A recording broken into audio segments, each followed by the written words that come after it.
Okay. So good morning, everybody.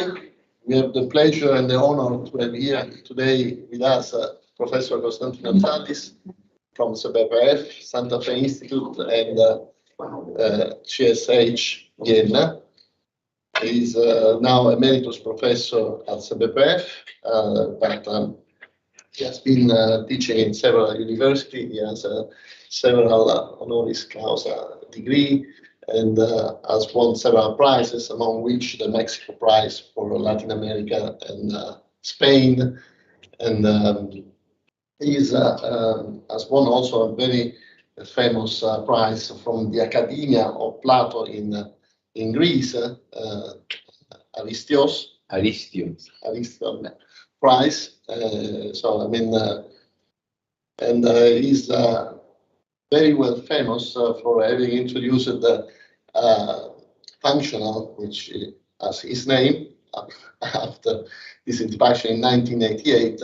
And today he will speak about this and about the application of these formulas to many examples in physics and elsewhere. So please, thank you very much for being here. Okay.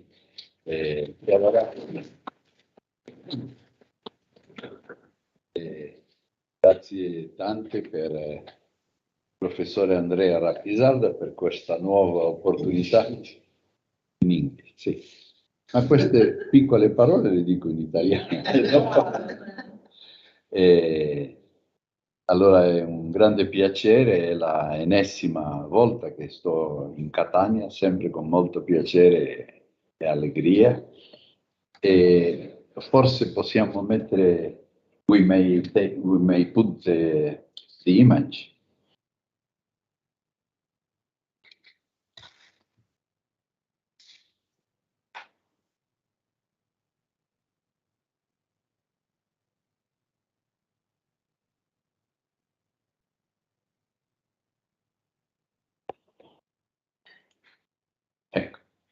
So, along the lecture, you will understand better the title, because there is strong chaos and weak chaos.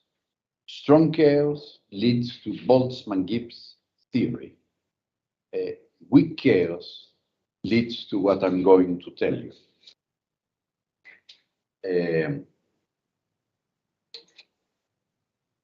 First of all, I would like to make a couple of remarks about two words that appear, that will appear all the time here. Those words are energy and entropy.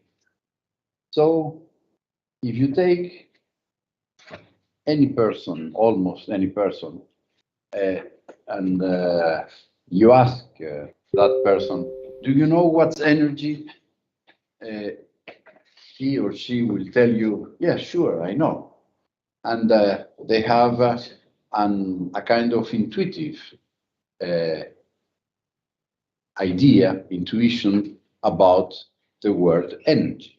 So they would tell you, well, you see, this is related to energy. It's production of energy. I know that these panels also, from the sun, they make electricity. From the electricity, I make to work a projector. The same with these mills. I also know that a very big truck running at a high speed, it has a lot of energy. And we all know that the little children, they have an unbelievable amount of energy. So the word energy has some impact nearly in everybody.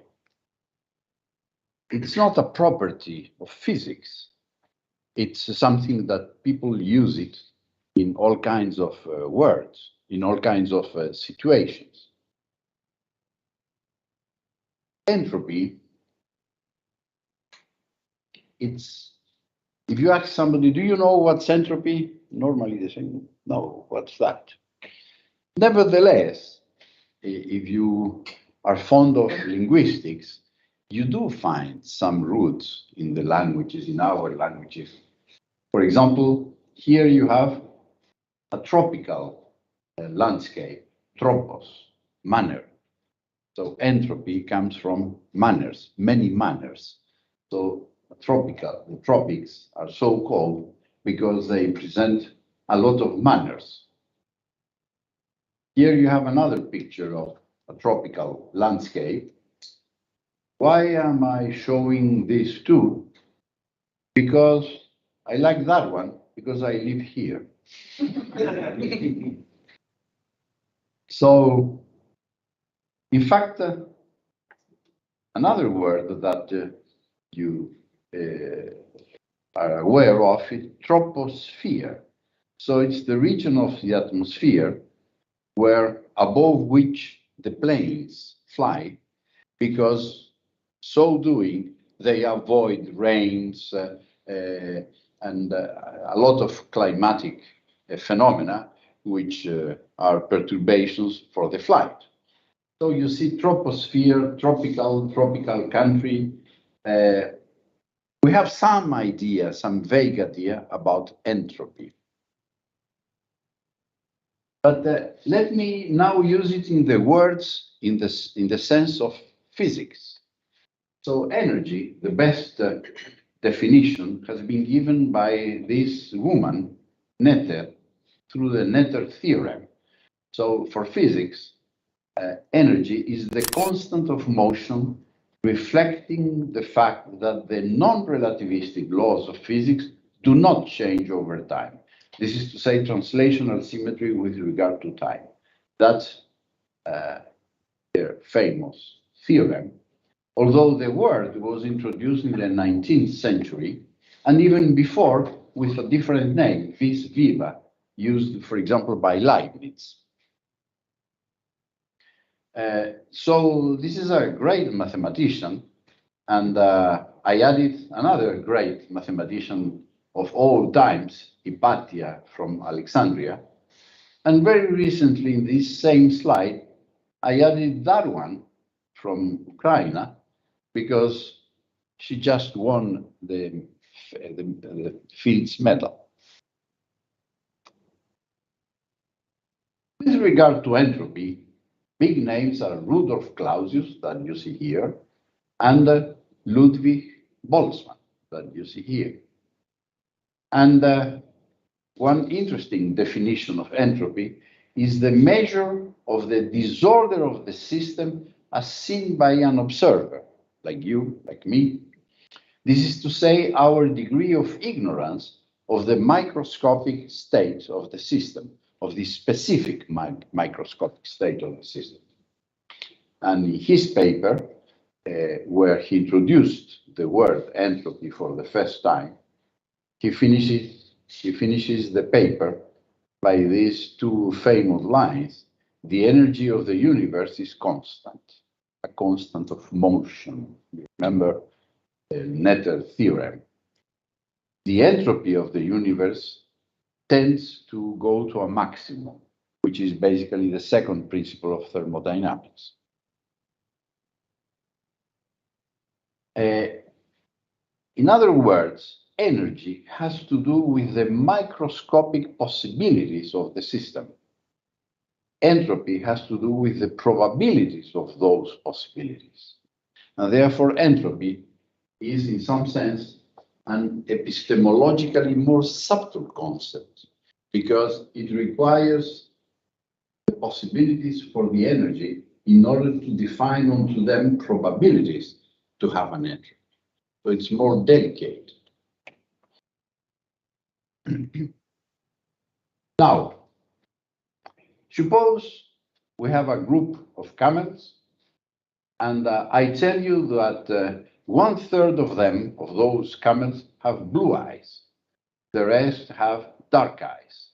But I'm not informed which is which. But this is an information. So I will call X the amount of this knowledge. On the other hand, somebody also tells me that a certain percentage, say again 1/3, has dark neck, the rest has a light neck. But again, I'm not informed which is which. This is, again, an amount of knowledge that is the same as before, x, because the knowledge does not take into account the material support of the knowledge, but the information of the knowledge. So for the knowledge, what concerns in terms of entropy, black, white, plus, minus, man, woman, spin up, spin down is the same. It doesn't matter. It's the information which is important. So I know this, I know this. So somebody might ask me, what is the total knowledge that you have now? So the most intuitive, most simple, most elementary answer is I have 2x. I have x plus x. I make plus 2x. Fine.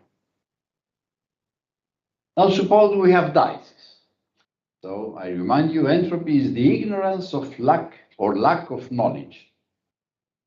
So whoever knows that it came out as 6, like here, knows everything because he knows the exact answer, and therefore he ignores nothing, and therefore the entropy is 0, say 0%. He has no lack of knowledge. He knows everything. It's a 6. Whoever does not know what came out, he knows nothing, and this is to say he ignores everything, and therefore the entropy is the maximum, 100%. Whoever only knows that it came out an even number knows something. This is to say ignores something. And that something, we will call it y. So the entropy of one dice, I call it y. And it's something between 0% and 100%. Fine. Now suppose I have 2 dices. So whoever only knows that came out an even number in each of the 2 dices knows something, and therefore he ignores something. What is the total entropy? Again, in the same spirit of before, why don't we just define the total entropy as the sum of the 2 pieces? So 2 times y. If instead of 2 dices, if I had n dices, I would say the total entropy is n times y, proportional to n. This is what in thermodynamics is called an extensive variable.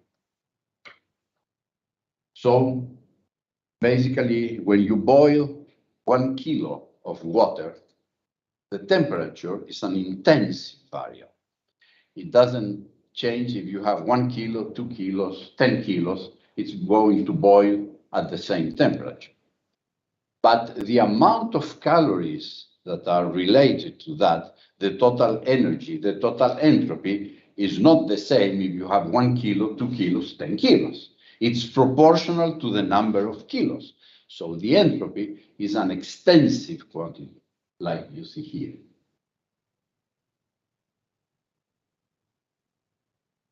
Now comes a mathematical question.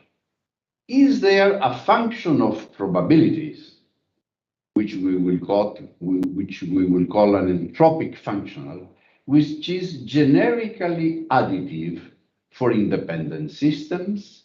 Yes, this is the Boltzmann-Gibbs-von Neumann-Shannon entropy. It is this expression, where the sum of the probabilities are equal to 1, and W is the total number of microscopic possibilities. This satisfies this demand. And the proof that the entropy of A plus B, A and B being independent, that the entropy of A plus B equals the entropy of A plus the entropy of B can be done in 3 lines that you see here. Big names with these expressions is, as I already mentioned, Boltzmann, Ludwig Boltzmann, Gibbs, Johann von Neumann, and Shannon. Shannon was an engineer. These were basically physicists. There are many people that started engineering and then became physicists, like, for example, Einstein. And of course, they gave big contributions to physics. But Shannon is a very special case. He remained engineer all his life, and nevertheless, he gave great contributions to physics. He was one famous example. Another famous example was Sadi Carnot. I will go there in a few minutes. But let me first tell you that this expression is nothing but the average value of this quantity. This quantity has been called surprise by Watanabe in '69. It has also been called in physiology unexpectedness by Barlow. And why this name, surprise? Because if I leave this, it's going to go down. We all know this.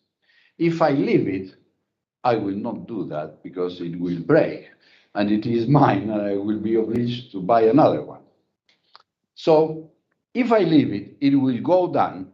And when it goes down, nobody will be surprised. We already knew it was going to go down. So when the probability is 1, logarithm of 1 is 0. There is no surprise. If I buy a lottery number, the probability that I win is nearly 0. So this is the case. And if I put 0 here, and if I win, because it was completely unexpected, if I win, I will have a fantastic surprise, an infinite surprise. So you see, this is why this quantity is called surprise. It appears in many contexts, and in particular, in the famous, in physiology, Selfridge's pandemonium. This is the image demon. He sees that these demons say it's an R. No, that one says it's a 4. That one is shouting, it's an A, it's a B. The one that would say it's a C is sleeping because he says this is not a C in any way. And there you have the decision demon, which makes an average of all this, and he decides it's going to be an A. So in this perception, in the image perception, and that was the work of Barlow, this kind of idea plays a central conceptual point. In thermodynamics, where the word entropy was born, you have the Gibbs energy equal the internal energy. Here you have the entropy. Here you have a term of pressure times volume. And this is basically reflecting the Legendre structure of thermodynamics, where you have two types of ingredients, those that appear alone, like G and U, and those that appears in pairs, CS, PV. The differential quantity, du, is the heat that entered into the system minus the work that the system did on the surroundings. Q, so heat, is energy, but it is a disorganized energy, like the energy of the molecules in this room. They surely have an energy, but we cannot make an engine to work with this energy. We need a difference of temperatures to make a machine to work. And here there is only one temperature, which is, say, 25 degrees Celsius. So there is plenty of energy and no way to make a machine, to take profit of it, because heat is disorganized energy, whereas the work is organized energy. And the discussion of these things were done by Sadi Carnot in France. He died very young. Clausius, that I already mentioned, and Kara-Theodori, Konstantinos Kara-Theodori, who formalized the entire field of thermodynamics, and he discovered that it was necessity of an extra principle in the logic construction, because at his time, the first principle of thermodynamics was known, the second as well, the third as well, but he discovered it was not enough for logically constructed constructing the theory. And he had to introduce the property of transitivity as a postulate. And such a basic postulate, how to call it the fourth principle of thermodynamics. So he called it the 0th principle of thermodynamics, the concept of transitivity of temperature. If this is in thermal equilibrium with this, and this is in thermal equilibrium with this, then I can say this is in thermal equilibrium with the third one.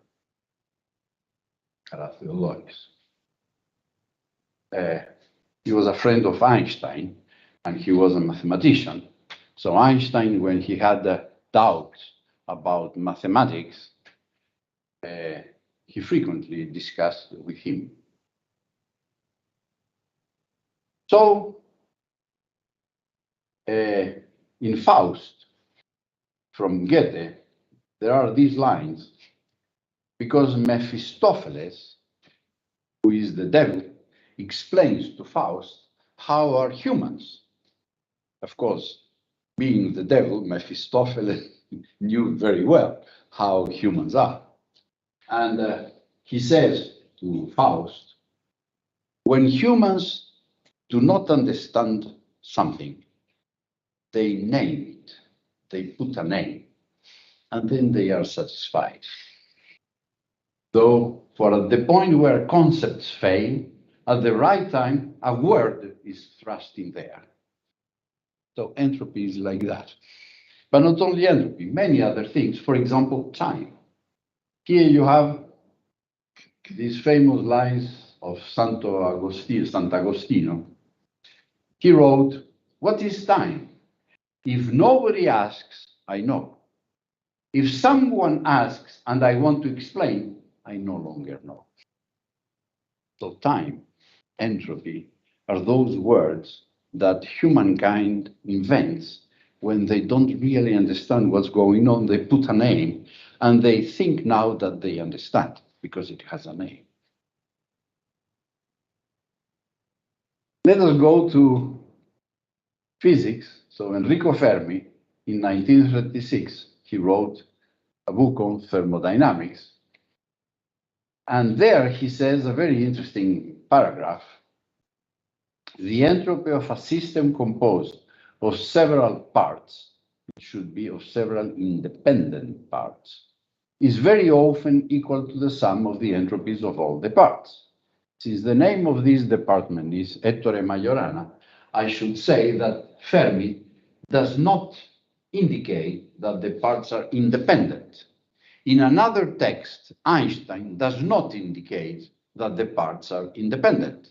But Ettore Majorana, in his text, he indicates independent parts. Very important thought. But coming back to Fermi, the entropy of a system composed of several parts is very often equal to the sum of the entropies of all the parts. An intelligent man like Enrico Fermi wouldn't write very often just like that. It's because he had a kind of counterexample in his head. He was thinking that maybe it's not always true, that additive property. And he says here, these conditions are not quite obvious, and in some cases they may not be fulfilled. My entire seminar is going to be on those cases in which this is not fulfilled. And he adds here, if it is so, they can play a considerable role, as you will see. So let me show this little table. Here you have, these are Boltzmann-Gibbs-von Neumann-Shannon entropy, basically is minus sum of p logarithm of p. And if all the probabilities are equal among them, then you recover immediately this expression, which is on the gravestone of Ludwig Boltzmann at the Central Cemetery in Vienna. And a Viennese a friend of mine once, he told me, Zurich, Switzerland, has a big population, has the double population of the Central Cemetery of Vienna, or even of Vienna. But the central cemetery of Vienna is twice more funny, because in the central cemetery of Vienna, you have Boltzmann, you have Mozart, you have Strauss, you have the father of Johann Strauss, you have a lot of funny things. Well, this is the usual entropy, Boltzmann entropy, I will call it. But I will dedicate this seminar to this expression here, where you immediately recognize there is an extra index, Q. If here you take Q not equal to 1, because it is undetermined, but going to 1, you recover this. And therefore, I'm not talking of an alternative where Boltzmann entropy works well. I'm talking of a generalization, because it contains the Q equal 1 particular case as part of its content. This expression shares several properties, important properties, with these expressions, such as concavity, extensivity, and many others. I will come back. But of course, it must differ in something, because the only expression that satisfies all the properties of P log P is just P log P, and you are not generalized. So in any occasion in which you generalize, in any generalization, you violate something.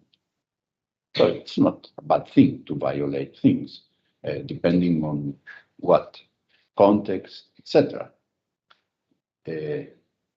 Einstein relativity violates things of Newtonian mechanics, and it's a better theory, and it contains Newtonian mechanics as a limit. So many things are the same here and here, but an important one, additivity, is different. This functional is additive, this functional is non-additive, as I will show to you in a few minutes. Here, let me introduce this function, q logarithm of x, defined like this. If q goes to 1, this becomes the normal logarithm. The inverse function is the q exponential. When q goes to 1, it recovers the usual exponential. I will be talking about these functions frequently because they are very convenient for discussing a lot of things. The table that you just saw can be rewritten here in a more compact, more elegant way, log, log, q log, q log. And the mathematician said, well represented, half solved. So it's good to represent, to think a little bit about the representation of the concepts, because then you are halfway solved the problem you want to solve. A question that arises usually is, are there senses in which SQ is unique? Yes, many. There is the Santos theorem from Brazil that generalizes the Shannon theorem. There is the Abe theorem from Japan, which generalizes the King theorem. You have Topsoe factorizability in game theory from Denmark. You have Amario Haramatsuzoe conformally invariant geometry from Japan. You have Biro Barnafoldi-Van thermostat universal independence from Budapest. And I will concentrate a little bit onto this very recent theorem, the Inciso-Tempesta theorem from Madrid. He is Spanish, he is Italian, from Lecce. So what is this theorem about?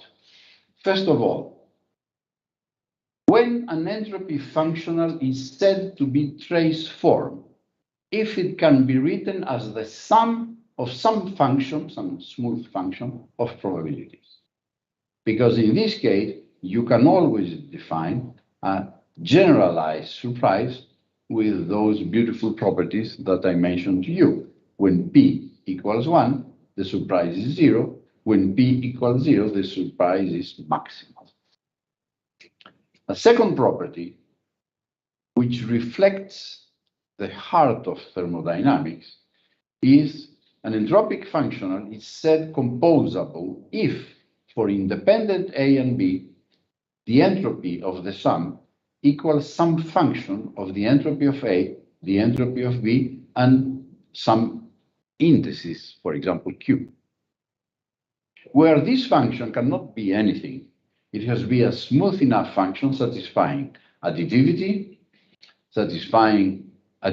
for a particular case, which in our example is Q equal 1, which is null composability if you eat a granita and you also eat nothing, it's the same as eating a granita. So this is the null composability. It must satisfy this. It has to be symmetric. If you eat a granita and then a sandwich, it's basically the same in calories than if you eat a sandwich and then the granita, which I prefer.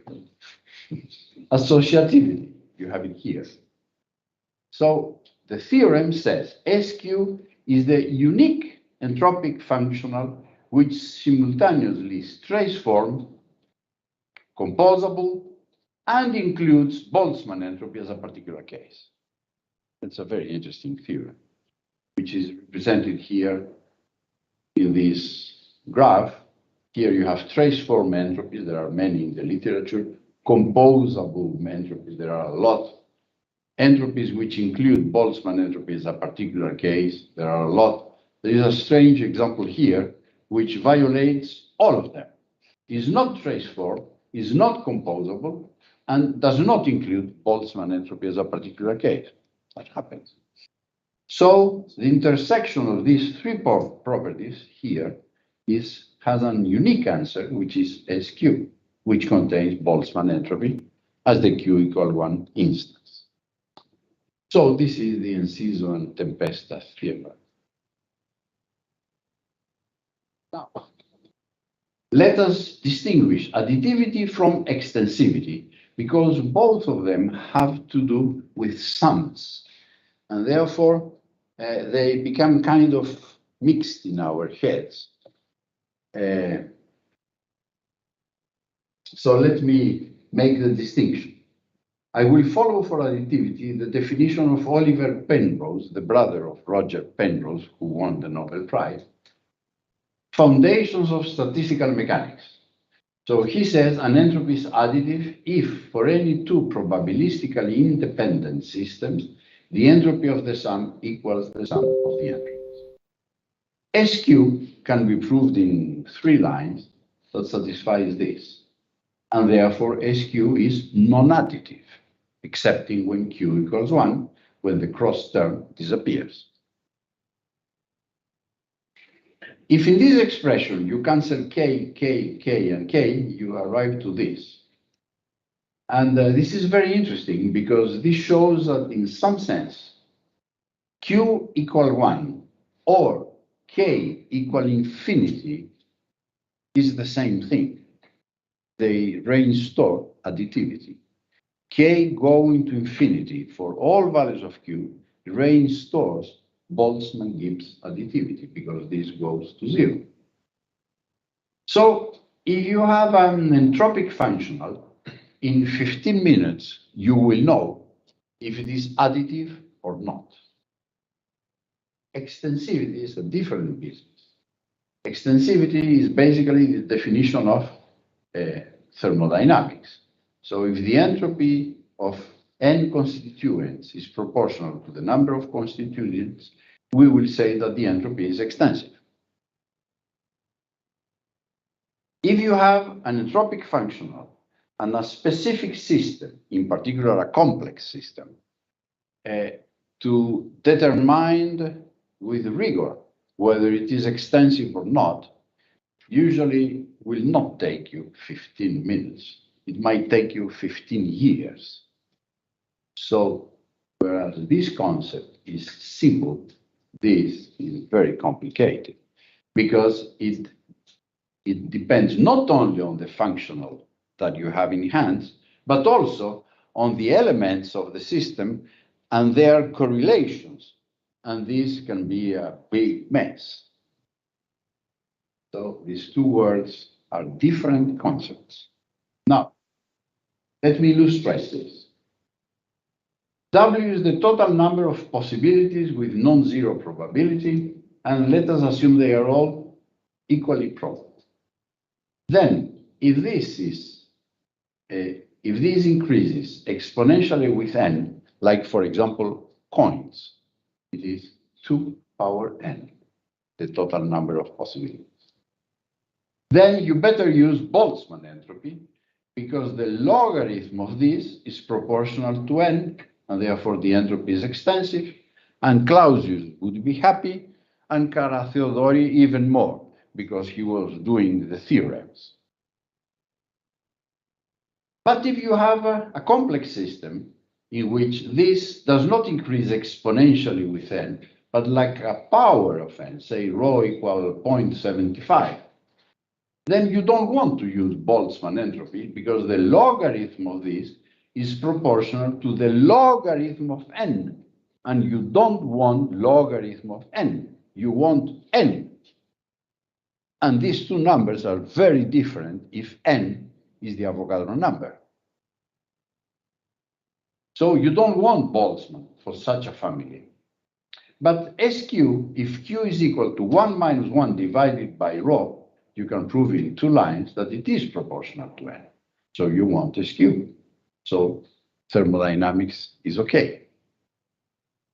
But of course, you can have other families. You can have this, a stretch exponential family.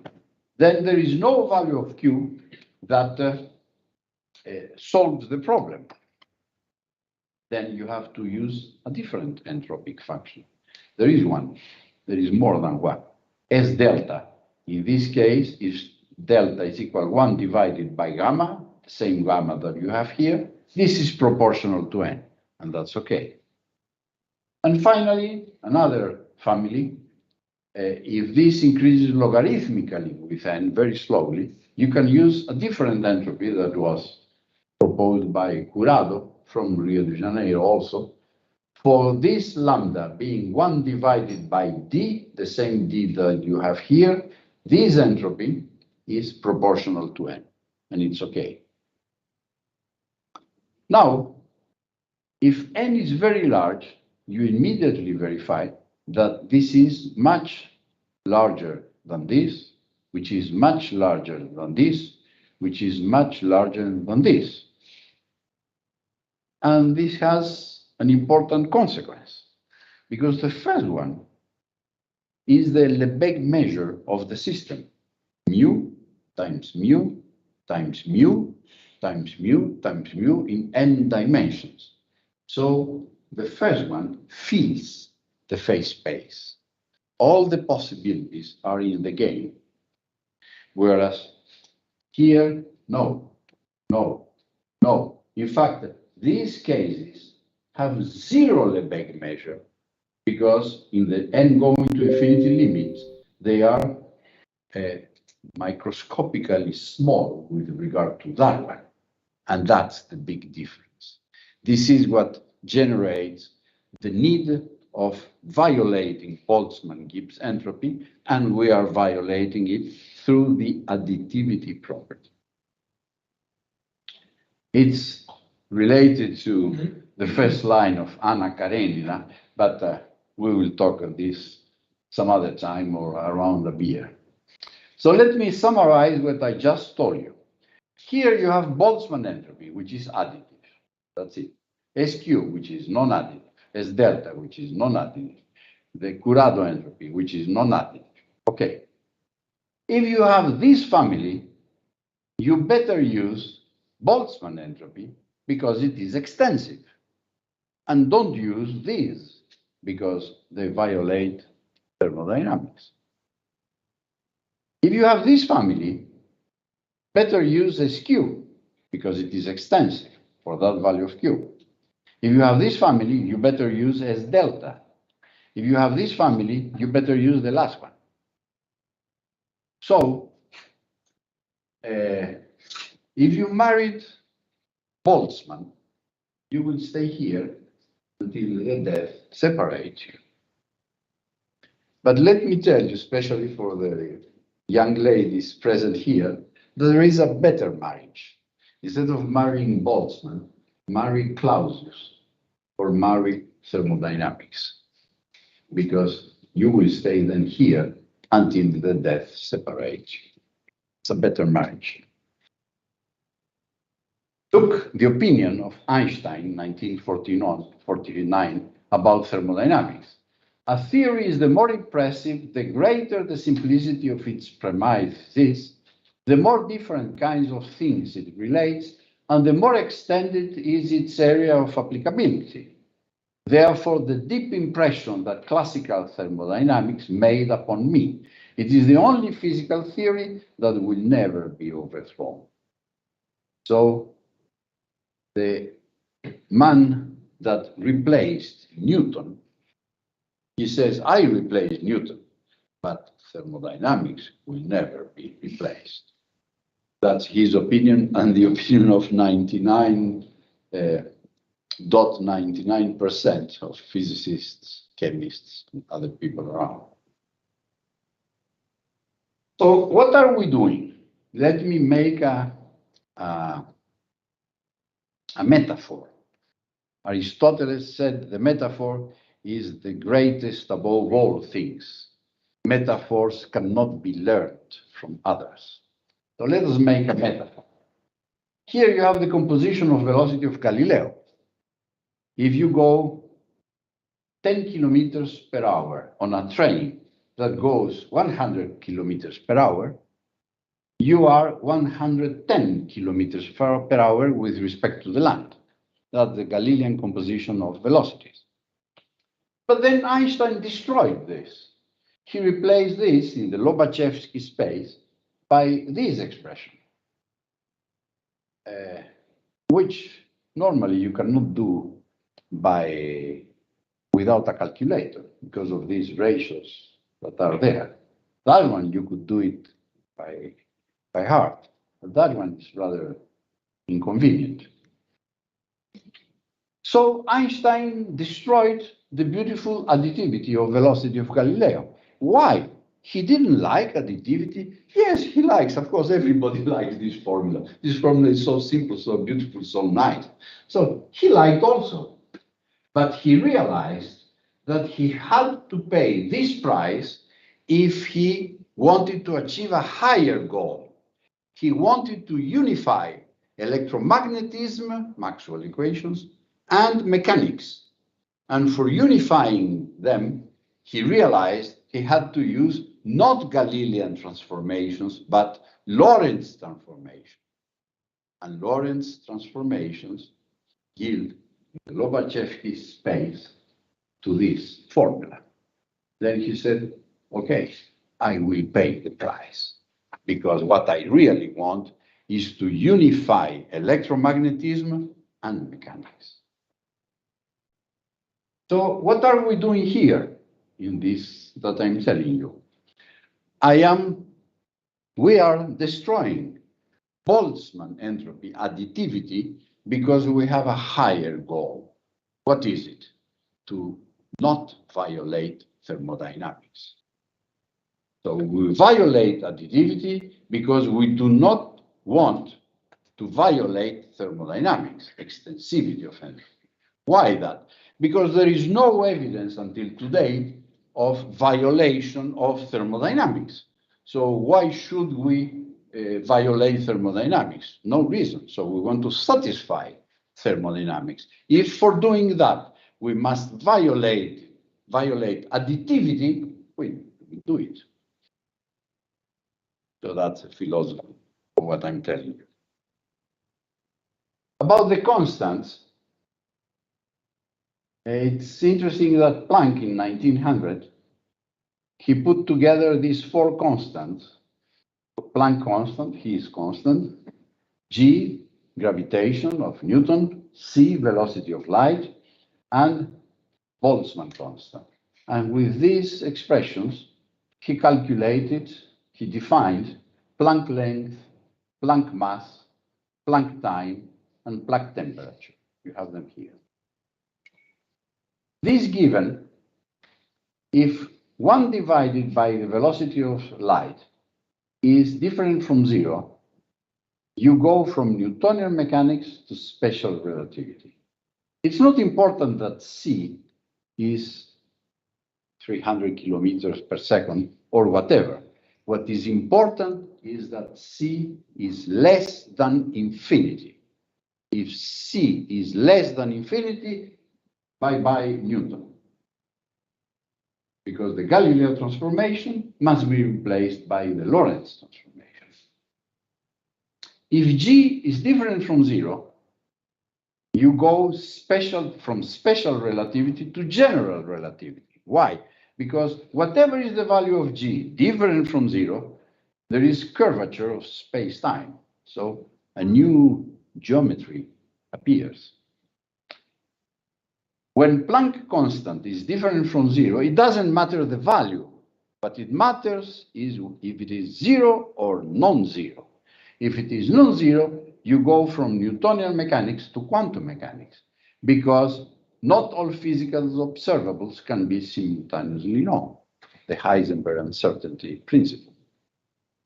In the same vein, when this is different from infinity, you go from Boltzmann-Gibbs statistical mechanics to non-extensive statistical mechanics, because you have the emergence of entropic non-additivity.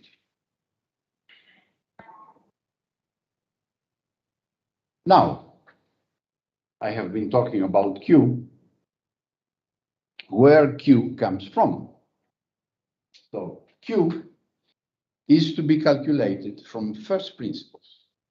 From first principles either in quantum mechanics, or in Newtonian mechanics, or in relativistic mechanics, or in quantum chromodynamics, but from first principles. There you must calculate Q, if you can, because normally you cannot. But that's another problem. That's a mathematical difficulty, not a philosophical problem. But in some cases, it has been possible to calculate Q from first principle. And such a case was done with Filippo Caruso here from Catania. And this work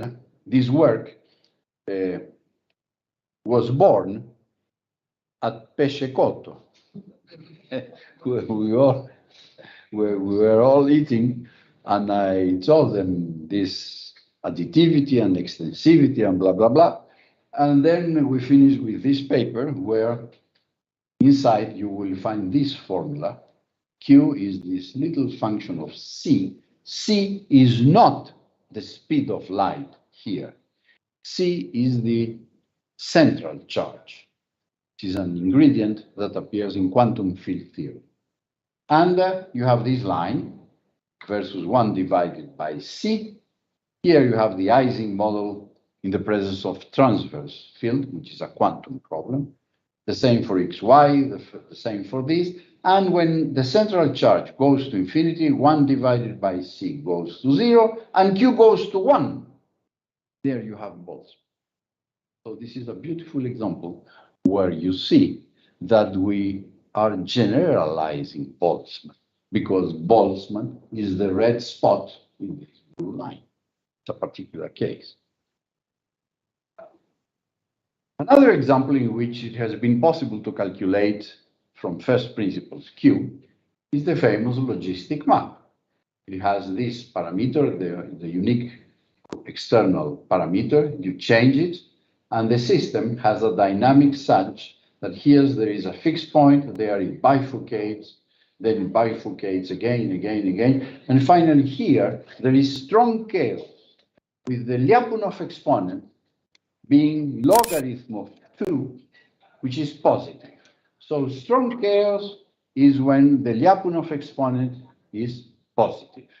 But at this point here is the so-called Feigenbaum point, or age of chaos. You remember the title of the talk, Statistical Mechanics, Age of Chaos in Physics and Elsewhere. Well, here, the Lyapunov exponent is 0. So let us have a look onto this here and here. Let us start here. So if you consider the phase space of this map, x varies between -1 and 1.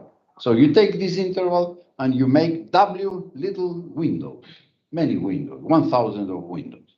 And in one of those windows, you put many points, say 100 of points in one chosen window. At t equals 0, you know where the system is because you put it there. So the entropy is 0 because you know everything. You know where the system is. As time goes on, these initial conditions with that window start doing a mess everywhere. And then you don't know anymore where the system is. And therefore, what happens to the entropy? It increases. So you have an increase of entropy with time. Here you have Boltzmann entropy. It increases, and funny enough, when W increases, then 1,000 windows, 1 million windows, 1 trillion windows, it increases linearly with time, and therefore it has an entropy production per unit time. So this is the entropy, the Shannon, the Boltzmann entropy, that people use in mathematics for nonlinear dynamical systems. Fine, but here you see why. Because if you take Q above 1, it bends downwards. If Q is below 1, it bends upwards.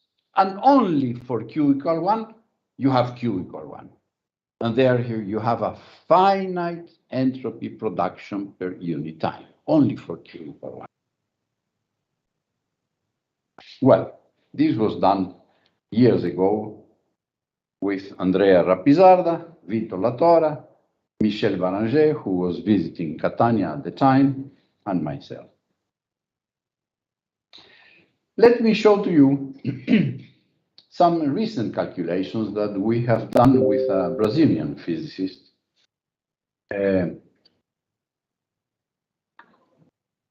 Here you have the average entropy, where we put, we consider all windows.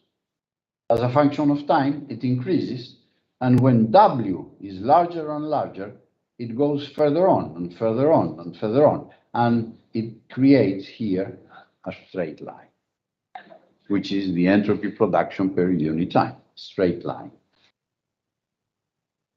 You don't see it here, but if you put a zoom here, there is a little maximum here.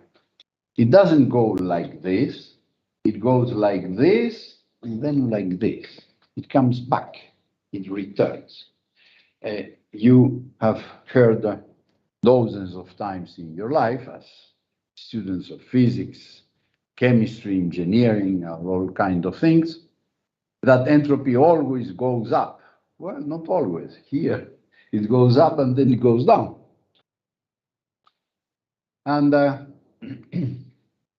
because the second principle of thermodynamics does not say entropy always goes up. It says entropy of an isolated system, if the system has many constituents, it goes always up. Not always.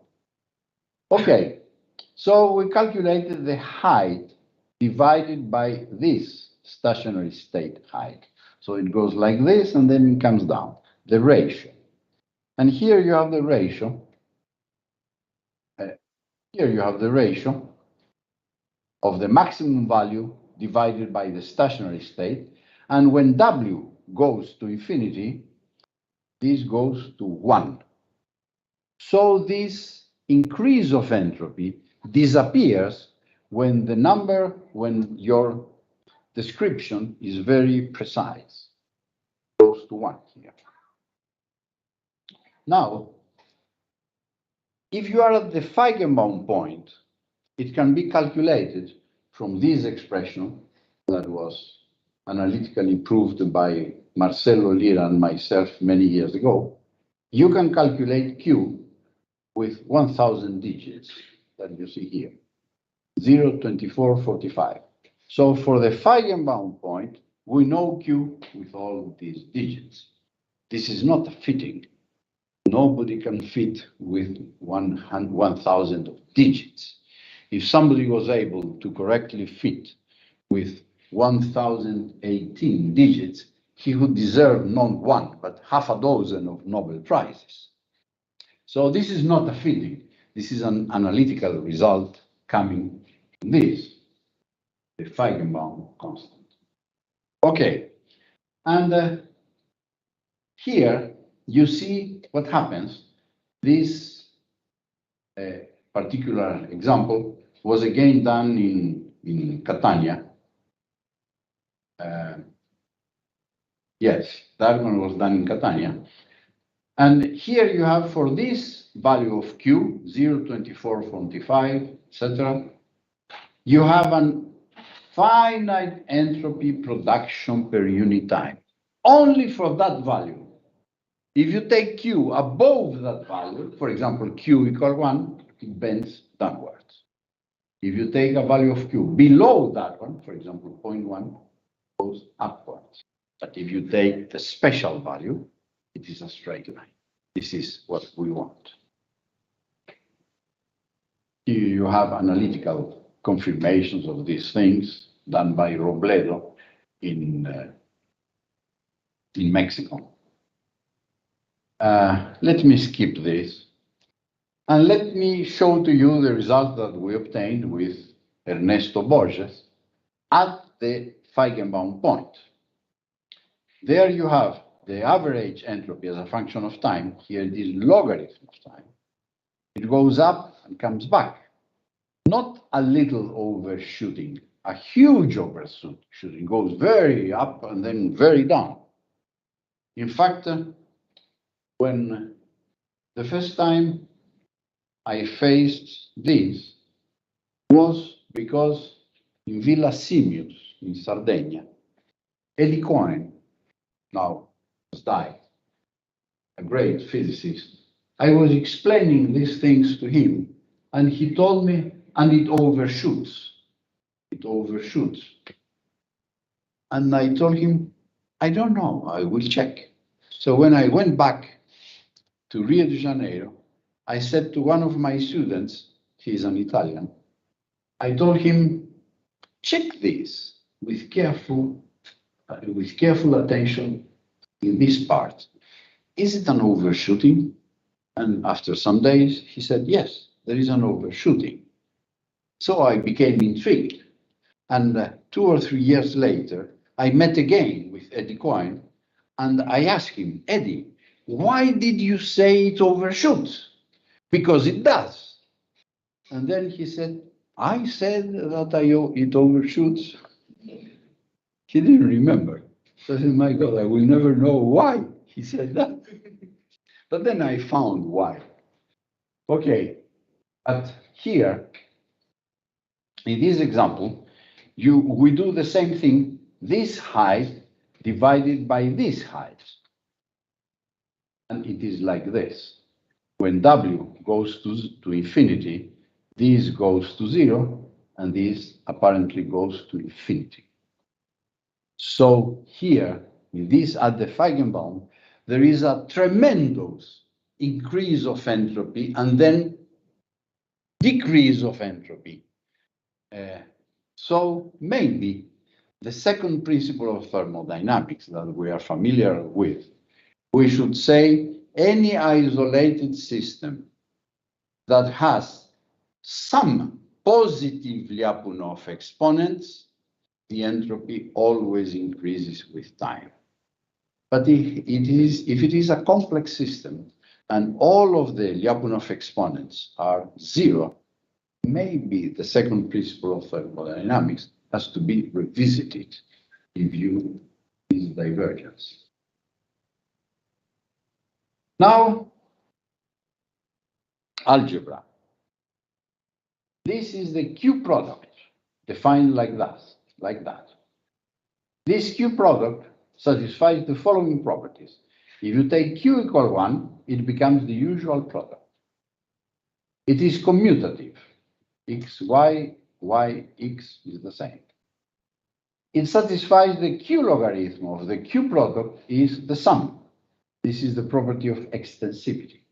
But if you apply to the Q logarithm, not the Q product, which englobes the correlations between X and Y, but you applied it to the product, where there are no correlations independent, you have this plus this plus this. You don't have extensivity, you have non-additivity.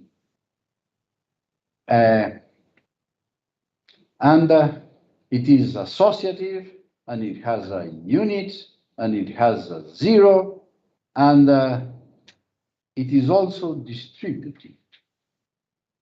A product, the Q product, is distributive with respect to a generalized sum, which is that one, that was studied by, again, Borges and a former student of him this year.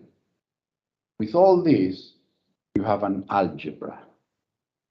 So it has an important structure behind this Q product and this Q sum and all these properties. There is an entire algebraic structure that might lead to important consequences in physics.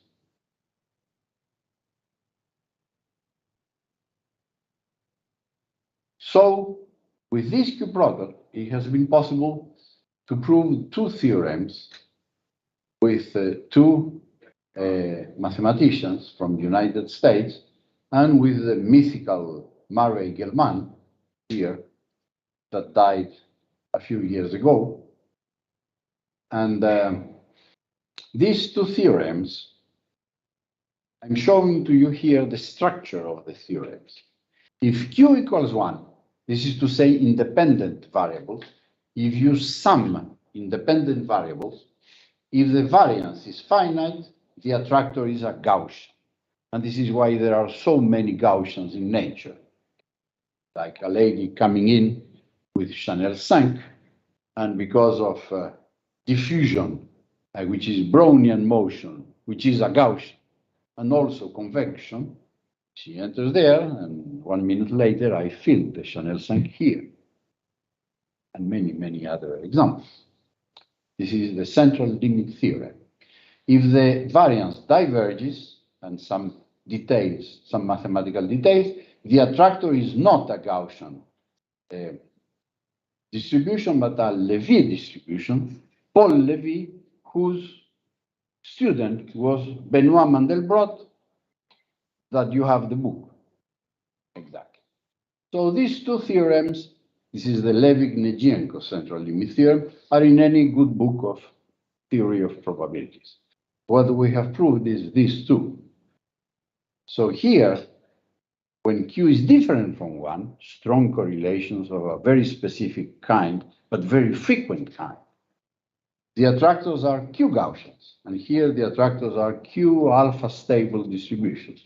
This contains this, and this, and this as particular cases. Let me show to you this work by Uğur Tırnaklı from Turkey and Borges, that I already mentioned more than once, for the standard map. The standard map is this little map that you see here. It transforms XP into XP at one step later. And it has only one control parameter, K. That map was invented by Chirikov many decades ago, and it is used in a lot of physical situations. And what is peculiar of this map? It is area preserving. The logistic map that I mentioned before is dissipative. It's not area preserving. This map is area preserving. It's like a little Hamiltonian in 2 dimensions. So we can look at it in the computer, 2 dimensions. We will never be able to see in any quantum computer or whatever what happens with the molecules in this room. Never, because the phase space has the number of Avogadro time of dimensions. It's a monster. But here, it has only 2 dimensions. So they checked all that for different values of k. And for k big, they found that there is strong chaos, positive Lyapunov exponents, and the attractor of the sum is a Gaussian. Here you have log, here you have the sum, and this is a parabola, and this is a Gaussian, in conformity with the central limit theorem for k equal 10. But when k equals 0.2, the system does not like Gaussians. The system likes 𝑄-Gaussians.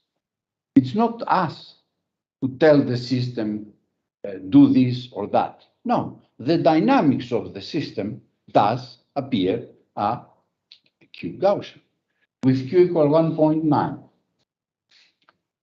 So this is for sums, this is for sums. Why sums are important? Because if I do like this, you hear a noise. And what is this noise?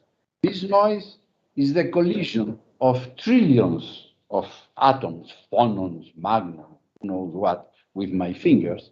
And what you are hearing is the sum, is the arithmetic average of all these collisions. It's the sum. This is why the sum is important. This is why the mathematicians look at the sum. Those theorems, all of them are for the sums of many variables. So during a few years, we were looking with Tirnacli and Borges and other people, what is the exact value of this? And it seemed to be 1.935, we weren't sure. And when theoretical physicists are not completely sure, they might ask the help of mathematicians. And we talked to these people from Greece, from the United States, and Vivaldi, I think he's from Italy, isn't he? I think he works in the UK. He works at the King's College, but I think he's Italian. In any case, with that name, that would be a shame if he was not Italian. But I think he's Francesco Vivaldi, not Antonio Vivaldi. Okay, these 3 proved that q equals 2, which is not 1. So the attractor is not following the central limit theorem. The attractor is q equal to 𝑄-Gaussian. Let's go to Gibbs. Here you have Gibbs 1902. He writes these lines in his book, Elementary Principles in Statistical Mechanics, and he says, in the canonical distribution, we shall always suppose the multiple integral in equation 92 to be finite. The equation 92 is what we call today partition function. At that time, it had no name, it was equation 92. And he says, if the partition function diverges, the coefficient of probability vanishes and the law of distribution becomes illusory. What law of distribution? His law of distribution. Gibbs knew that the Boltzmann-Gibbs distribution is an illusion if you have a diverging partition function. Interesting. He knew. And he even gave an example. This happens when you have material points which attract one another inversely as the squares of their distances. This is gravitation. In fact, this stuff is applicable to long-range interactions. For example, gravitation, but others as well. So he knew you must be careful because the law, the Boltzmann weight, might be an illusion. He was aware. but thousands and thousands of physicists forgot all this. Probably they never read it during more than 1 century. So now it's good time to remind people, look, what was the opinion of Gibbs about the Gibbs distribution? Here you have an example of long-range interactions with alpha being some positive quantity. And here you have alpha, and here you have the dimensions. And it is easy to prove that the alpha divided by d is above 1. We will call this short range. The system, the potential energy is integrable, and the partition function is finite, and you must use Boltzmann-Gibbs statistical mechanics. This is the courses that you learn in your course of physics here and all around the world. Statistical mechanics, which should be called Boltzmann-Gibbs statistical mechanics, not just statistical mechanics. Well, but if you have long range, like for example gravitation, you are here. And there is a mess. And what I'm telling you is about that mess, taking this situation, which is the hard case. This is the easy case. So here you have d equal 3 and alpha equal 1. This is Newtonian gravitation. This is dipole-monopole interactions, which are the tides in the sea. Here you have dipole-dipole, and here you must use Boltzmann-Gibbs statistical mechanics. So let me show to you what happens here before crossing this line, like here, here. Look at the result. Here I have the XY model, ferromagnetic model, with inertia in d dimensions. Here you have a log scale, and here you have a linear scale with the velocities. What is the Maxwellian distribution, the famous Maxwellian distribution? Q equal 1. It is this one. It's a parabola in log linear scale. And the system does not like it. What about that? This system does not like what is written in all the textbooks of Boltzmann-Gibbs statistical mechanics without saying why. The system does not like Maxwellian distribution. It likes this distribution. And this distribution is a Q Gaussian with Q equal 1.6 from first principles. These simulations has been done with more than 1 million particles and using only force equal mass time acceleration. That's it. No temperature, no entropy, no free energy, no nothing. Just force equal mass time acceleration from first principles. And the system does not like Q equal 1. What can we do to it? Shall we kill it? No, just leave it. And then we checked, this is for d equal 1, 2, 3. But why it doesn't like? Because alpha divided by d is small, below 1. And therefore Boltzmann-Gibbs statistical mechanics does not apply. This is the collapse of d equal 1, 2, and 3, a universal curve. What about checking the heart of statistical mechanics? The Boltzmann distribution itself, the distribution of energies. Here you have log linear. This is the Boltzmann-Gibbs factor, a straight line in Q equal 1, the exponential Boltzmann factor, famous Boltzmann wave factor that appears in solid state physics. Okay, it appears everywhere. Well, the system does not like the Boltzmann factor. It likes this, which is Q different from 1. There are many experimental evidences. For example, in cold atoms, this was done by Eric Lutz from Germany and Ferruccio Renzoni, who is Italian, but he is in London. Look at the title, Beyond Boltzmann-Gibbs Statistical Mechanics in Optical Lattices.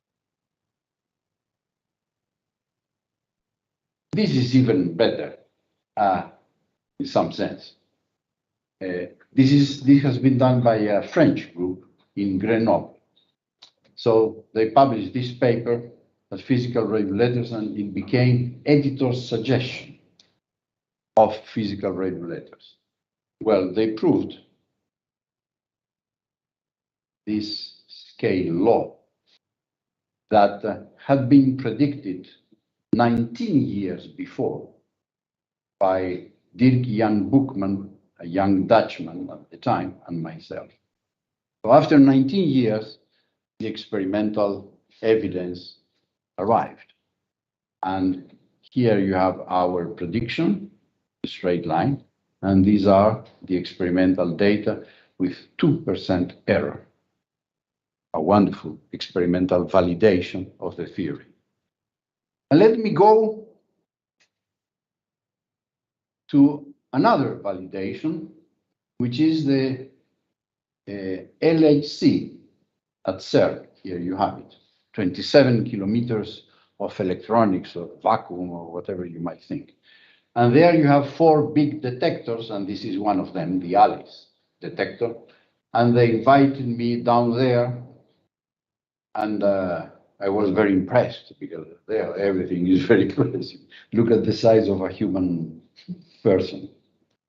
They took me down there. We had a coffee down there.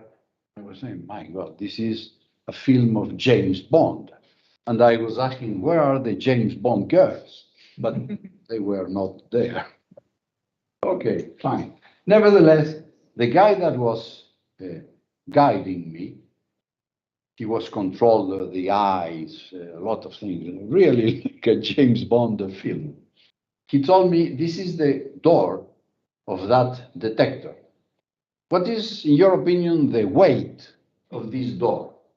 I said, I don't know. Very heavy, many tons. He said, more than the Eiffel Tower. He said, you are kidding. This door is heavier than the Eiffel Tower? Yes, and it takes 2 days to close it. I said, my God, I've never seen a door like that. Can you take me a photograph? And here is the photograph. Here is the door. Okay, there they obtained these results. There and in many, many, many other papers, dozens and dozens, maybe hundreds of papers. Here you have in log the distribution of momenta, of transverse momenta after the collision, the proton-proton collision, the quark-gluon soup, and then the hadronic jets. Then they measured the jets. So here you have 14 decades. See, 14. These are the experimental data in different detectors at different energies, and in all of them you have these curves. And these curves are nothing but this simple Q explanation. With Q equal 1.14, remember this number, Q equal 1.14, and temperature equal 0.13, which is basically the pion mass that was discovered with other people by Cesare Lattes from, I think, Torino. He was born in Italy, and he's the founder. He worked in Rio. Yeah, he's the founder of the institution where I work. Okay, so what is remarkable here? A lot of things. The first of them is the talent of the experimentalists. About talent and fortune, you have 2 big specialists here, Andrea Rapisarda and Alessandro Pulchino. So the talent of these experimentalists is impressive because they do in a single experiment 14 decades. So they have a precision of 0.00000, 14 zeros, and then a 1. Incredible. They can do that. And the second most impressive thing is that these simple lines follow well everywhere. So this is, again, a big validation of Q statistics.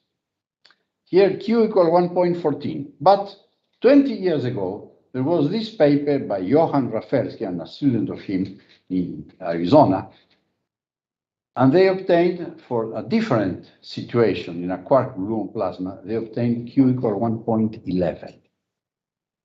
There were those numbers. Okay, there are so many numbers in the paper. Well, but then these three people, two from Brazil and this from Spain, they published this paper in 2020.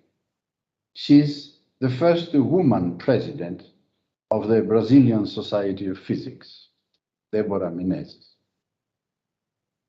And they published this paper, and in these papers, within a Young-Mills field theory, they did a quantum chromodynamics one-loop approximation, and they obtained this wonderful little formula that you see here. So when you take the number of colors and the number of flavors, 3,6, you get 8,7, which is 1.14. And if you take the other case, 3,3, it gives 10 divided by 9, which is 1.11. Here, Q is calculated from first principles, not Newtonian mechanics, quantum chromodynamics within a Young-Mills field theory, and it works. Well, I wanted quickly to mention that there are other lines of research that are related to this. I wanted to mention that one, that he was a student of Andrea Rappisarda, and some years ago we did this paper in 2020, Nicola Cinardi, and this model that we present here unifies in a single shoot Barabasi-Albert and Bianconi-Barabasi models. And here we have this paper with this girl who was doing her doctoral thesis in Brazil, having Luciano da Silva and myself as supervisors, and in a model that I will not detail in this occasion, we obtained Q as a function of the long-range interaction index divided by D, and you have this curve, and this particular part we focused with great numerical attention here, and we could prove a connection between random geometry and non-extensive statistical mechanics as it exists between random geometry and Boltzmann-Gibbs statistical mechanics. These are known, the famous Castellan-Fortuin theorem, the random resistor that was done many years ago with Antonio Coniglio from Napoli, and the de Gennes isomorphism, which is the heart of polymer physics. This is the most known reason why he won the Nobel Prize, because of this connection between random geometry and Boltzmann-Gibbs statistical mechanics.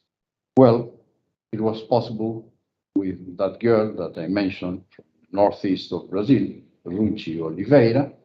We could propose a new connection between random geometry and non-extensive statistical mechanics, which is detailed here, but I will skip that. And let me go to the end of this long presentation, but we had combined with Andrea Rappisarda to do it long, so it would be slower and you could understand better. So this came from Islam, Iraq, Malaysia. So they analyzed computer tomography results of COVID-19. Here you have one patient. This is the section of the lungs. So you have one lung, the other lung here.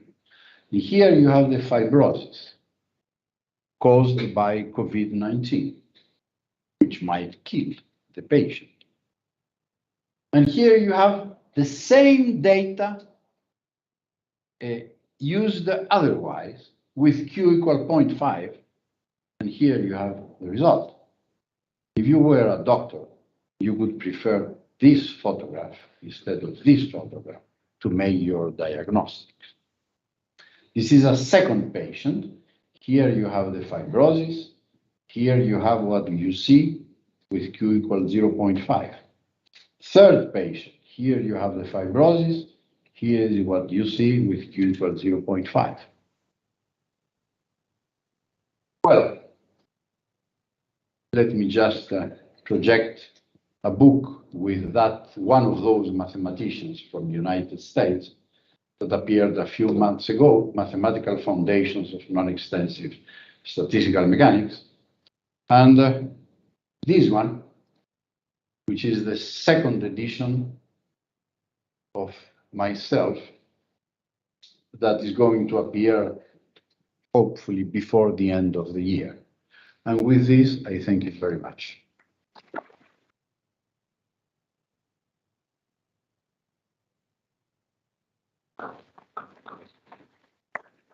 So many thanks, Constantino, for this impressive presentation. And I think it was really very clear, but there are questions.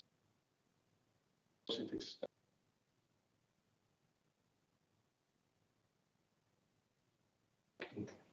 you for. I was curious about relationship, non-Brownian. Like you showed an example. Yes, I did. But the diffusion law is different with the connection. Can you explain? Yes, yes, I can. I can tell you this way. If you put derivative of p with respect to time proportion to second derivative with respect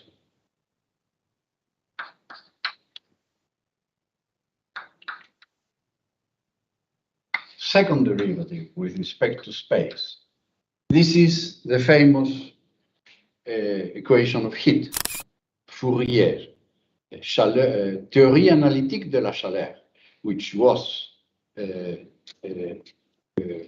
forbidden by the referees at his time. No, what is that? Nothing. Until one day Joseph Fourier became tired and he said, I don't care about their opinion. And he wrote the famous Théorie analytique de la chaleur. And you have this. Then you have this. The solution of this is a Gaussian, Brownian motion, as you mentioned. Then you have this.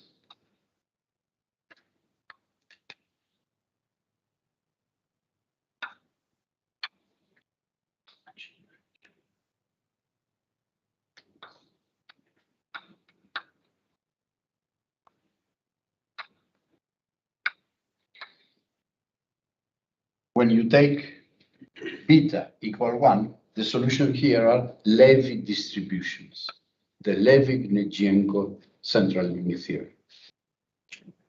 This is linear, this is linear. What about the nonlinear world, which is our world, by the way?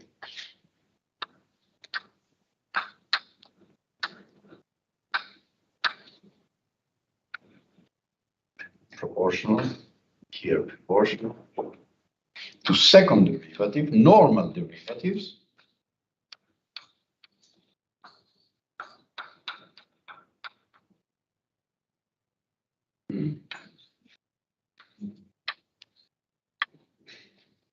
With Q different from 1. This has normal derivatives, but it is nonlinear.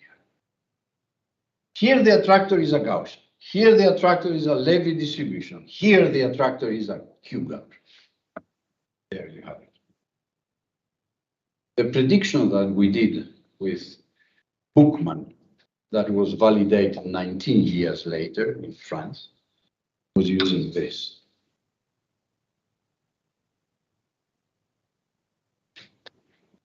More questions or curiosities? Oh, yes, please. I wanted to ask about the mathematical intuition to use the Jackson derivative to substitute to the standard derivative in the derivation of SQ. Yeah, that's another line. It's a different generalization of derivative, not this generalization. These are fractal derivatives. The Jackson derivative is a different one. How did it come, the intuition to use that? That was Abe, Sumiyoshi Abe from Japan. One day he told us, and he published a paper, in the same expression that you use the normal derivative and you get Boltzmann entropy. If you replace the normal derivative by Jackson derivative, look what happens. It appears as Q. And the normal derivative is translation. You calculate a function here and then here, right? And you make the differences. The Jackson derivative is not translation. It's dilatation. So what translation is for Boltzmann, dilatation is for Q statistics. This is why there is plenty of fractals and multifractals, etc., etc. So the standard problem was that standard basis was that we knew that the mathematical phase space was multifractal, so you used the Jackson derivative to derive the SQ instead of the... No, not really. The Jackson derivative business arrived many years later. The intuition in the beginning was very simple. I remembered the falls in Iguazu in Brazil, which they know. Professor Greco does not know, but she will know soon. And I hope one day you will see, because something amazing. You have that water coming like crazy there. And then at the bottom, it's very calm. This incredible chaos gives a calm vortex in the bottom. They turn around slowly. You say, my God, how is it possible from this mess to finish with slow vortex, so beautiful, so smooth? What is a vortex? A vortex is a lot of molecules that are going one after the other like this. Do you see a vortex here? No. Why? Because the probability of having a lot of molecules, one after the other, like an Indian file, the probability is practically zero, so you don't see it. But if you put a bias on the probability, if you take a small probability to power 0.01, you change the power, Q, then it becomes big. Small number raised to a small number can be a big number. So I thought that's how these vortex are there while there is a big mess. The probability is very small, but if we put a power to the probability, P power Q, maybe it works, and it does. So it was far away from what you said. But it's true that it was partly inspired by fractal, multifractal. Absolutely. Yeah, Yeah. In my own paper, 1988, I have only two references, one to Renyi and the other one to multifractals. Thank you very much. Okay, I think we can close here. Thank you again.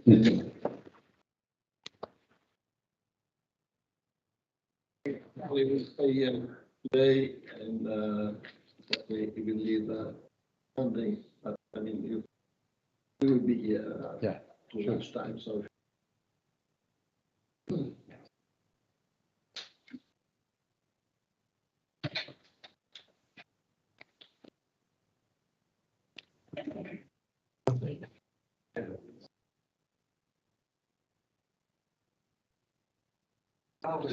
Mi dai la cosa? Ok.